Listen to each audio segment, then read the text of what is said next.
and welcome back to Placid Plastic Duck Simulator. We just got an icy friend. Oh, look at that.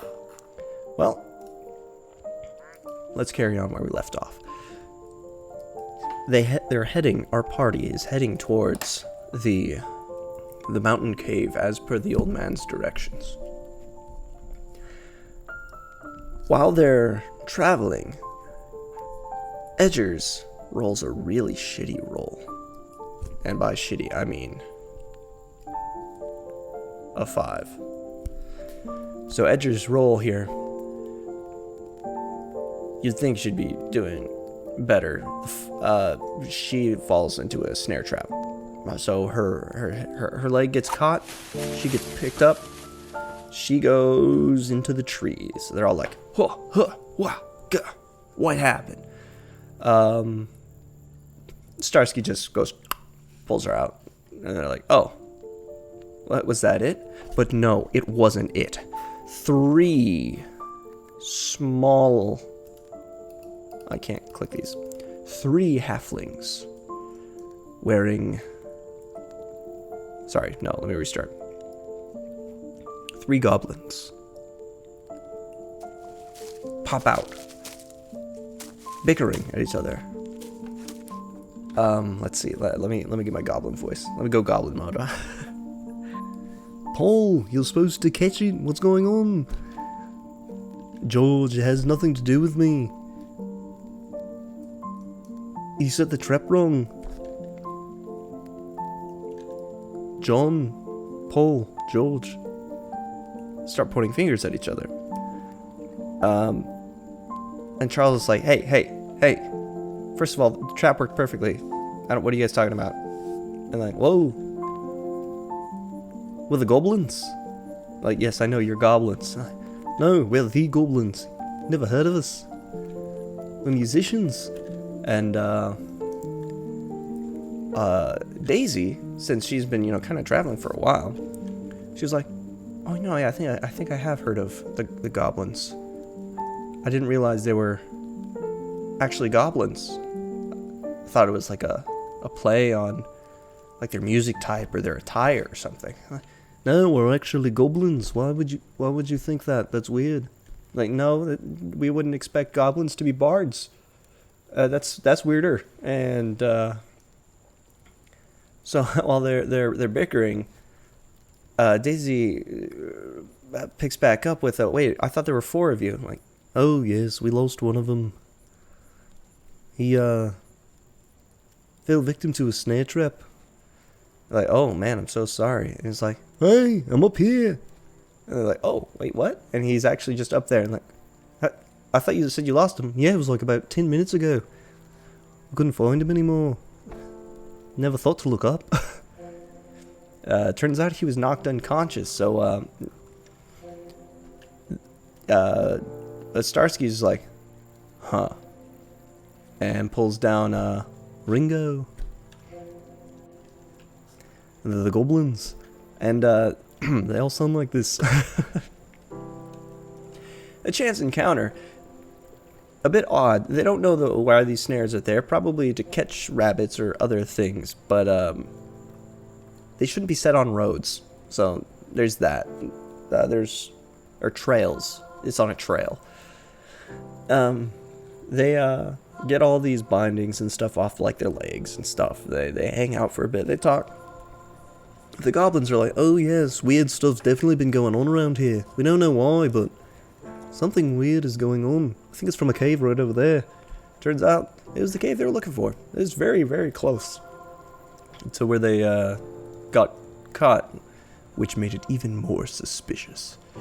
So Charles and Edgers like, oh, wait, shut up, goblin. Like, we got names, okay? Don't just call me goblin. Human. Isn't that derogatory? Like, sure. Anyway, wait a minute. These snares are right outside this cave, right next to this trail, and you feel like the wind and the birds are being weird. Like, oh, not just the birds and the wind, but all the animals. They'll stop moving. It's freaky. We don't like it. And they're like, oh. Yeah, no, that's pretty weird. Let's go inside this cave. And, yeah, you go do that. We're gonna go somewhere else. We're gonna continue our tour. Good luck. Oh. Yeah, peace out. Have fun. We will. And so, they separate. The goblins, make their way towards the town that, our party came from. And the, you know, I just noticed the giant mammoth duck. It's kind of spooky. Anyway. Oh god, I just forgot what I was saying. Yeah, they head back to the goblins head back to the town where our party came from, and our party starts to head towards the cave to investigate. As they're heading towards the cave, another creature jumps out before they get a chance to enter the cave, and that creature is unclickable. There we go. Was a stone golem? It's a stone golem. The stone golem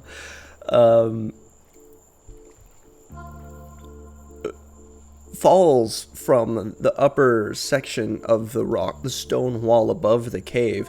It just falls face first into the ground. The team jumps back. You know, they're like, "Whoa, that almost landed on us." Good thing it didn't get any further forward, or else it would have crushed Edgers, because Edgers is taking point for traps and stuff. Hopefully rolling better than the last time. And so it takes some damage on that, you know, lands stone to stone. It hurt a little bit. So our golem here is now on the ground, prone, and so they start fighting. Edgers goes first and attempts to strike with just a single slash of her dagger. You know, try to figure out what they're dealing with here. Her slash scrapes right off, causing no damage. Maybe sharpens her knife a little bit, but not at the expense of the actual stone. So after that, Daisy trips and fails to do anything. Oh, but here comes Starsky, running full speed, and just kicks. And that does, I don't have any other D dice, so I'm rolling whatever I feel like. Does a small crack into the, or a decent crack into the arm of the golem. And then that leaves us with Charles. Charles takes his shield that he's been going with and goes for a bash, and probably actually just hurts his shield more than it hurts the golem. So now the golem's starting to get up, starting to actually be ready to fight. So Edgers goes out again, trying to just do another strike, and fails again. It just sharpening her knife, really, is all she's got. She's not very good for stones, I guess. And then after that, Daisy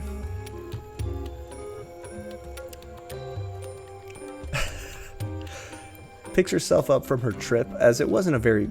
No, yet. She'd be prone, wouldn't she? Some snowfall from the tree she tripped next to falls on top of her, so she's just still laying down. And now the golem, ready to fight, does a ground pound around and just messes up the area, causing Charles and Oh, just Charles. Charles gets caught up in it, knocked over, gets a little hurt. But Edgers is able to dodge it almost perfectly. Like a nice acrobatic flip. Just and lands right back on her feet, not having to worry about it. Sharpens her knife again. Unbelievable. Daisy gets herself up this time, but is unable to do anything as she's still kind of covered in snow and trying to get it all off so that she can move freely. Starsky didn't go. Huh. It's fine. Starsky's turn. Starsky gets up, runs for another kick. It's successful. It lands. He's attacking the same spot, right where his first crack went. And, he does a little bit of damage in that, too. That's pretty cool. That's pretty cool, indeed. Not a lot, but it's starting to crack more. It's starting to chip pieces off. So the golem's getting there. Charles attempts to strike with his sword this time, but it just glances off. Sharpening his sword, just as it's been sharpening Edgers' blade.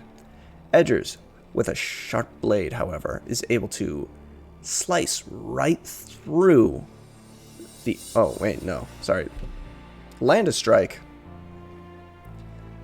And just does a tiny bit of chip off. Not very much. It's negligible at best. The golem is going to come up soon. Daisy, sorry. Let me remember what I'm doing here. Daisy now... what would you say is snow-free, has... sorry, I realize I'm just looking at a rock here. Daisy has now put her staff down and cast a spell. This spell is roots the golem in place, so now it can't move. Though it doesn't take any damage from that because it's just a rooting spell. It's now the golem's turn. The golem tries to break free, but kind of just knocks itself over. Not enough to like completely over, but just kind of like, oh, hands and knees, kind of like, gah, I can't get back up. After that, Starsky, it goes for another attack, but he, oh, actually, this roll is fine because it's rooted. He lands another blow, and it's, you know, it does a full break now on the area where he initially stomped. He hasn't done any healing spells or anything, but he's got some good strength, so, you know, what can you do? After that, Charles returns to sharpening his sword, because he thinks it's nice that this golem is so kind enough for him to do that. Unbelievable. Alright, Edgers goes for... These rolls are shit. What is happening? Edgers goes for another strike, and it glances off, sharpening her knife once again. I don't think this is a real mechanic, but I'm making it one. Daisy, now ready, and with this golem weak to whatever magic she casts, because I say so, as this is taking way too long. She casts a, what's it called? Vine Whip. From, like, what Bulbasaur does. And is able to, take off one of its arms. So it's held together mostly by magic, right? And that just pulls it right off successfully and does a decent amount of damage to this golem here. But now, golem is able to successfully break out of its rooting and is able to, or I guess the root wears off, is able to throw like a handful of dirt right at Charles. In the dirt is some rocks, gives him a light cut, doesn't do much to him. He's not stopping him from anything. Edgers once again, with a knife as sharp as the mind of a smart person, is able to get the golem right where it hurts. And not only where it hurts, but where it actually just breaks apart. So they defeat the golem. Wow, what an amazing encounter. In the rubble, as it falls apart, it just kind of crumbles away. They find a very interesting thing.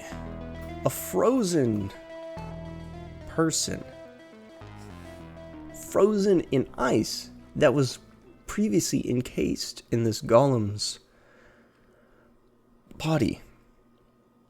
Unfortunately, though, they can't actually do anything with it.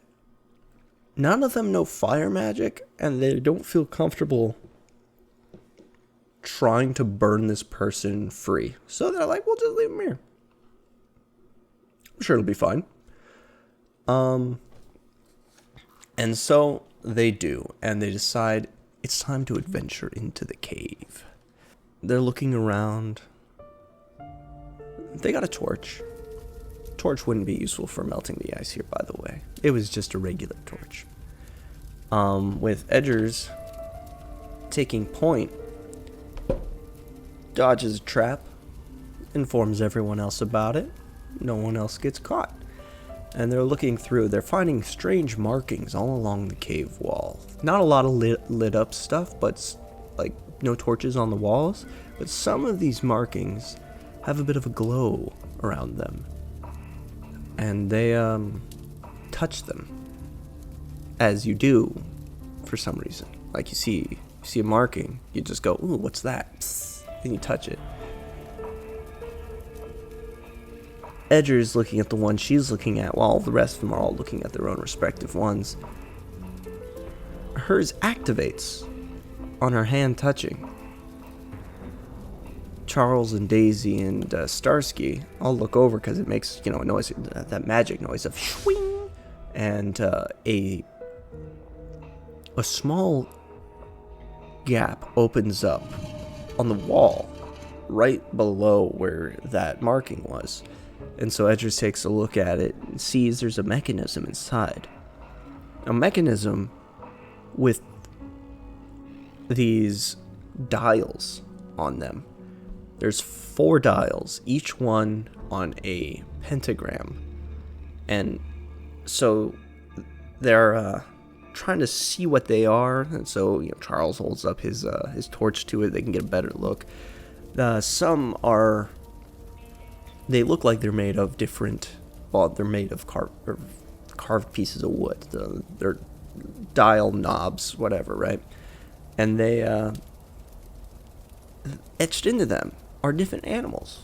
Some birds, some deer, a squirrel, and a rabbit. And so they're looking at it, trying to figure out, what are we supposed to do with this? This is weird. Everything about this has been weird. You gave me another heavy duck. Okay. So they start messing with it, like, wait, is there a way to get this wrong?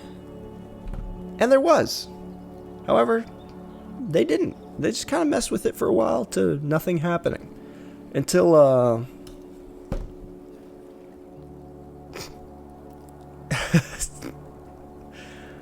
until all of them just kind of forgot they were infiltrating so suspicious cave when behind them snuck up another stone golem. This one looked hardier. Now, this one also didn't just trip or attack them on sight. However, it seemed to have spoke a language that only Starsky could understand. It went but with more word-like form, because the structure is more important, and I can't make that up.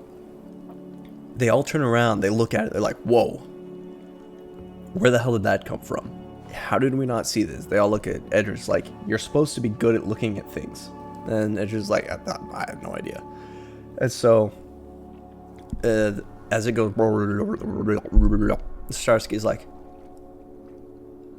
No fucking way. For real? And it's like, huh. Okay.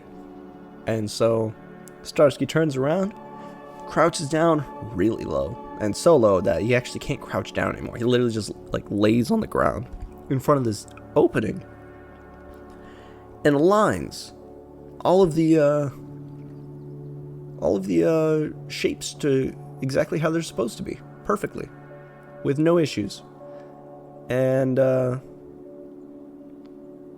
all look at him. They're like, "What? Just did it just tell you the answer?" He's like, "Yeah, I answered its question somehow." It's like, okay. Should we be like suspicious about that? Nah, man, it was all good. Made perfect sense. Okay, we'll take your word for it. Let us know if anything weird starts happening. And Starsky's like, well, will do. Once they align everything perfectly, all of the carvings, even the ones that weren't previously lit up, now are glowing a vibrant purple, almost as if a UV light was popping out of them. Before, where they were blue, a very soft blue.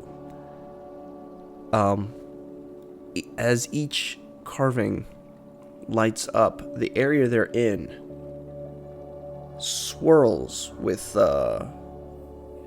light, and then they find themselves in a new place, or so it seems. This place they're in, it looks like a mausoleum. How odd. Why? Why is there a mausoleum here? That's weird. And they go on to investigate. Immediately, Edgers notices traps everywhere. You can't take one step without stepping in something. And along that, she also notices some of these traps are they're in order. They have small designators to tell them where the next trap leads.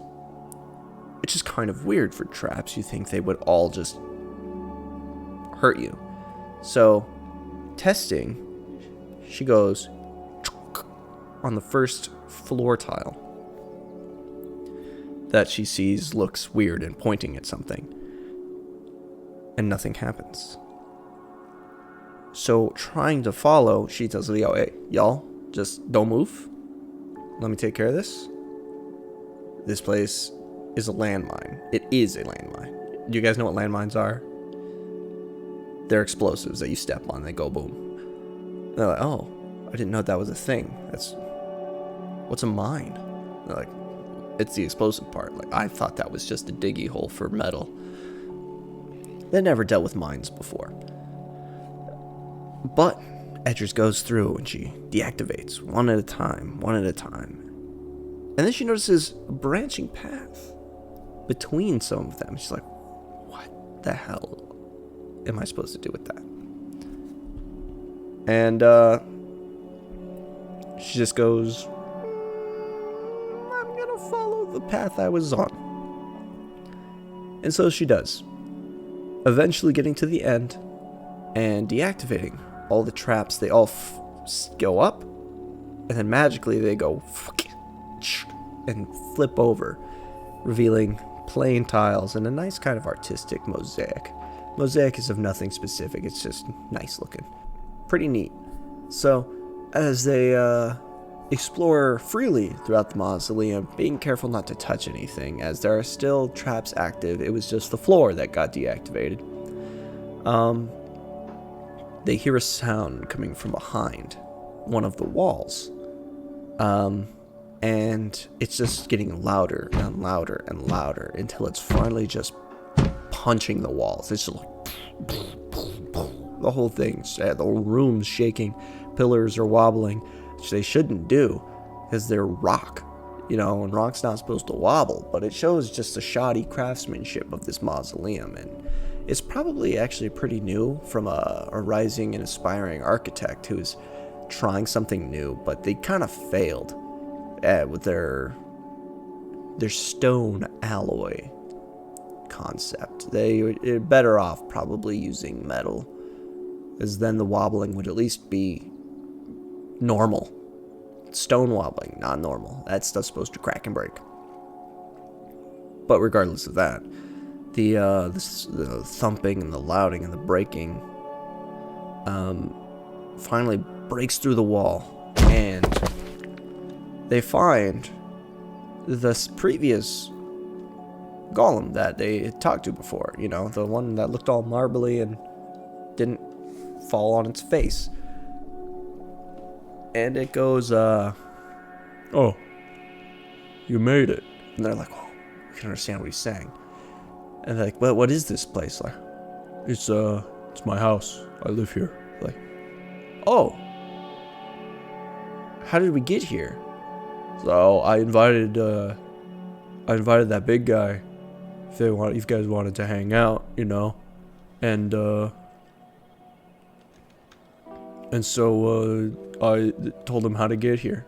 Like, what's the cave? What's going on? Like, oh, it's just the door, you know. This is kind of in between. There's no actual doors to it. I just used a teleporting spell that I set up and all that, you know. It's pretty neat. And they're like, oh, well, how did you get here? Aren't you like a summon? Are you a thing?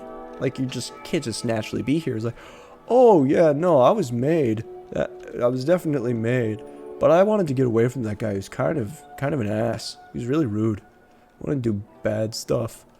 They're like, oh, huh. And with that, another flash of light with the swirling lights comes around, and they find themselves in front of none of this. This guy. Baton Rouge. Or just Rouge. Not Rouge the Baton, come on. Rouge the Duck. The Ducklomancer. Or something, I don't know. The bad man, the very stone golem that was nameless had escaped with a bellow and an evil laugh. The bellow is the voice, not the laugh. Stonebury, the name of the golem. He refused to introduce himself. Why are you hiding from me? I thought I told you to finish the circles deeper in the cave. And he's like, man, I didn't want to do that. It's gonna kill a bunch of people. It's like, yeah, that's the point. You were supposed to kill people. Why were you laughing when you got here? Just shut up. I find it ticklish to teleport, okay? And your little setup is, I don't like it. Like, oh, okay. I don't care what you think. Look, I made friends. Like, what? Who the hell are they? Get them out of here. No, they're nice. They didn't attack me on sight. Like, you know they killed the other one. Like, what? You killed him? Like, Charles steps forward. It's like, yeah, but he had a dude frozen inside of him. So it's more like we liberated that guy. I was like, that was keeping him alive. Now he's just gonna thaw and die. Oh. Shit. Our bad. Mostly golems attack us on sight. Like we heard. We've never dealt with them before. It was kind of scary. He just popped out of the wall and almost fell on us. You just killed him though? Oh. It's kind of messed up. Like, anyway, forget about all that. We came here because weird stuff was happening. and we want to figure out what that's about. And so the ducklomancer, Rouge, is like, what? What weird stuff? What are you talking about? He sounds similar to the lumberjack. He's not the lumberjack. And they go like, what? The wind would like just stop randomly in the night. Like it would cut off. And like the animals would freeze in the forest. Like we heard about it from some goblins and an old guy. And it's like, whoa. That's probably me then. Like, what are you doing? What kind of thing does that? Like, well, the spell that I was doing to kill everybody was so I could summon a greater demon or something and have it under my control. Like, so what was this time stop thing? It's their time, so it stops things occasionally, and it usually only affects lesser beings, which is probably why it affected animals and not the rest of you. Huh, okay. That makes a lot of sense, I guess. But what about the wind? You know, it affects nature too. It's like, wait, why are you, you're trying to summon a demon? What the hell? Like, yeah, you know, it's so I can be strong, you know, powerful. I can own stuff. You know, it's really hard to get a down payment on a house these days. Like, so you're just gonna kill everybody? Or, I don't know, I guess. So they're like, all right, we're not gonna let that happen. And hey, Stonerbris, or whatever your name was, like Stonebree, like, oh, I think, you want to help us like take this guy out? It's like, no, I can't fight this guy. If he goes, I go. Like, what? That's such BS. You're so nice. They're like, yeah, I know. But then Daisy comes out. It's like, wait a minute. I know a little bit about this sort of thing. What if I was able to transfer your summoning energy to myself? I'm like, wait, you could do that? Maybe? It's worth a shot if it's not going to kill everybody. And Stonebree's like, okay, let's give it a shot. And so Daisy and Stonebree link palms. He doesn't have palms. He's got like rock nubs, and it's a wonder how he opens his door. And so they put their hands together to try to transfer their energy or whatnot. And Rouge here is like, what? No, don't do that. It's gonna ruin everything I'm doing. They're like, yeah, because we're trying to, says Charles. And Starsky's just been kind of watching this whole time, like, I'm just gonna hang back here, let them figure this out. Did I explain why they can? Because they transferred into Stonebree's place. That's why they can understand him. Yeah. So they're like, whoa, no, we're gonna have to stop you. He's like, but that sucks. I don't want to do that. That's annoying. I don't want to fight. I just wanted to kill everybody. Like, yeah, well, you're gonna have to fight now. So either give up and put it all away, or we're gonna have to fight. And Charles tries to reason with him for a while, and it fails. The necromancer man, or the summoner, was like, all right, I know what you're trying to do, and I'm not buying it. You know, loans, banks, no, interest rates. I don't want to deal with any of that. It's all going down. Creating a fight with Daisy and Stonebree currently intertwined, trying to figure out this magic spell tying them together. And while they are, oh no.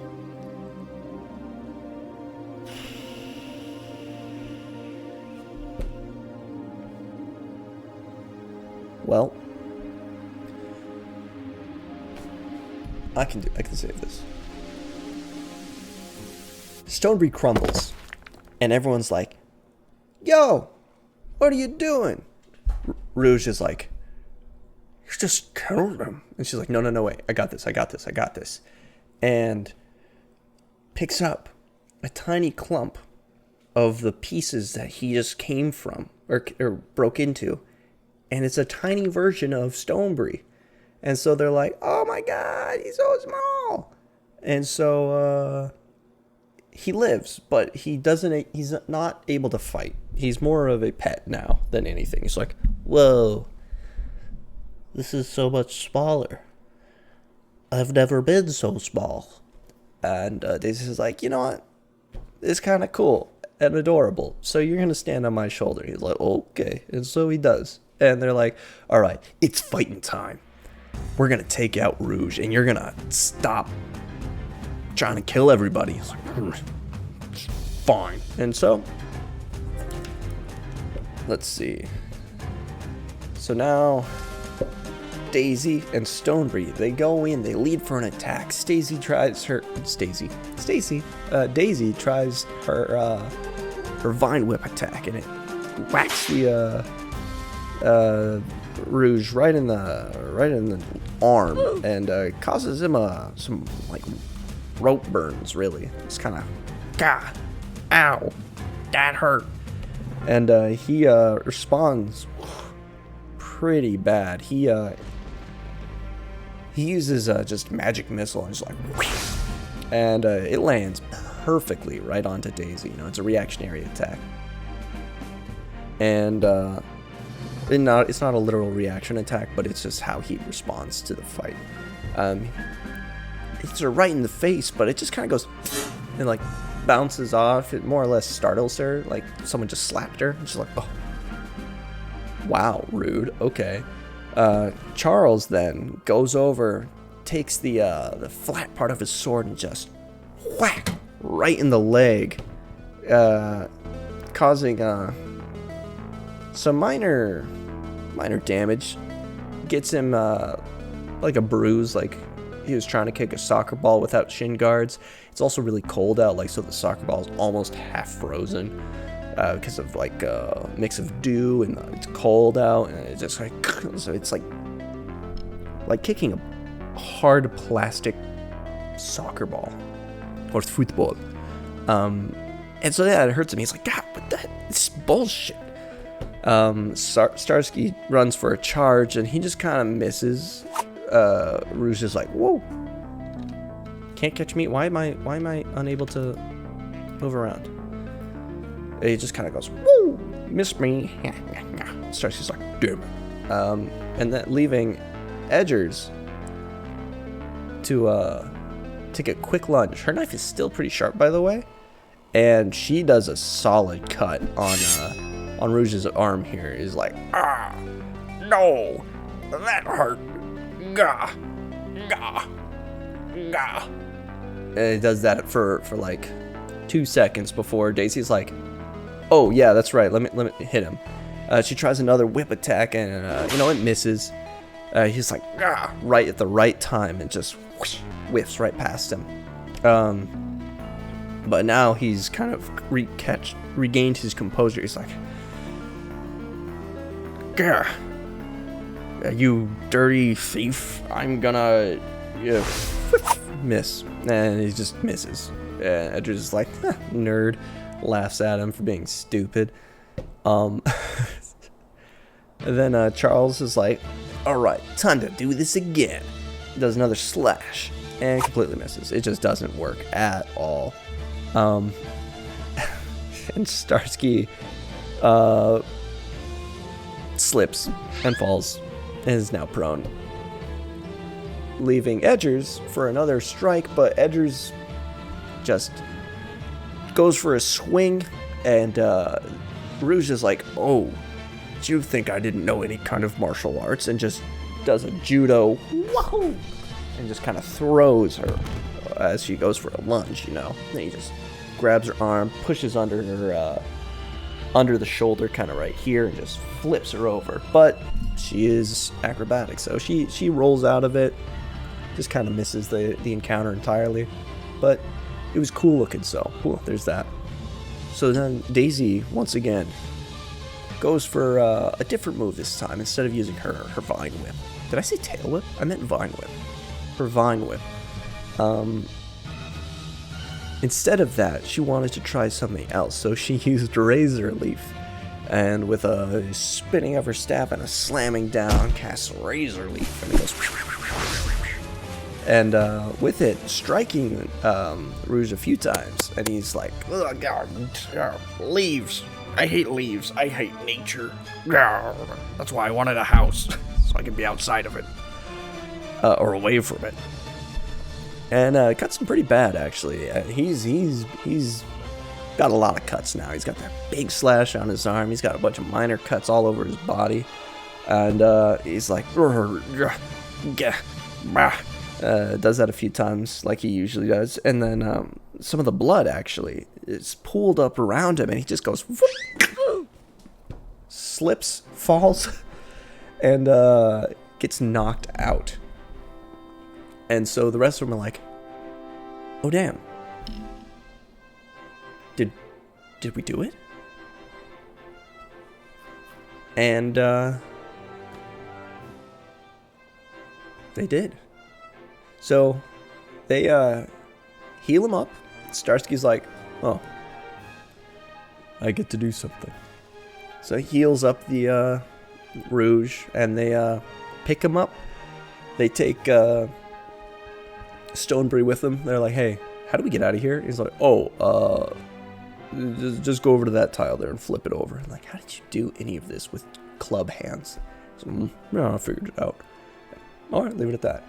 And so they find their way out. They leave the cave. Oh, actually, they go back deeper into the cave. They find, this big circle, this ornate lines and carvings on the insides and all this sort of stuff. And they just kind of break it. Like, they just crush parts of the walls that looked weak, and it falls on top, creating like cracks and dents. Daisy uses some of her nature magic to overgrow some of the stone inside the cave. Starsky just fucking punches it. He's like, "Nah, I'm done." Breaks a lot of the pieces there. And so the stone magic circle deactivated. Wasn't done very well, actually. So Rouge is not the greatest summoner that they've ever had to deal with. And so they take him back. They tie him up. Starsky, being the stronger of them, carries him on his shoulder, and they just make their way back to the cabin. And they talk to our old man. They're like, "Hey, dude, we found this guy. Apparently he's been trying to summon some crazy demon, and yeah, that was the problem." He was like, "Oh, damn, that's bad. You guys stopped him?" Yeah, it was actually kind of easy. We had a harder time fighting a golem than we did this guy. Must have been kind of weak. Yeah, he was kind of weak. And so he gives them their really bad pay that he posted, because he didn't expect it to be that big of a problem. He was like suspicious. He was like, maybe something bad would happen, but he was like, "Nah, not here. Nothing bad happens here." And so he didn't expect it to be that bad. But yeah, he pays them, and they go on their way. They go back to the city, to the guild. They're like, "Hey, this dude was about to kill everybody. What do we do with him?" They're like, "Oh, I don't think that's our problem." And it's like, "No, but it was from one of the things we picked up." And like, "Oh, and then it kind of is our problem." So I guess leave him with us. We'll turn him in. Can you explain what happened? What was going on? Like, "Oh, they tell him about the plan to kill everybody, to live in a house, and all that." And they're like, "Wow, that's really lame." Okay, yeah, we'll turn him in. And so after taking the reports, taking all the accounts, turn him into the town guard, and the guard's like, "Wow, yeah, it was pretty lame." And so they save the day. They become not really well known because it wasn't a big problem that anyone knew about. So they just kind of, they got a little bonus pay after turning in a criminal, but that was it. No fanfare, no crazy cool stuff. It's a shame, actually. But maybe, just maybe, they'll return for another campaign. I'm not done yet. I'm just saving. and save the day again. But maybe that's not this time. Because their stories, their stories have just begun. So thank you, everybody, for watching. This has been Ducklings and Dragons, or Dungeons and Ducklings. Tell me which name you like better, and what you'd like me to continue with, where you'd like them to go next on their grand adventure into the mountain caves, or not. Maybe somewhere tropical next time. I thought that would be really hard to do with this arrangement. We'll figure it out. But until then, thank you guys so much for watching. And I'll catch you in the next one.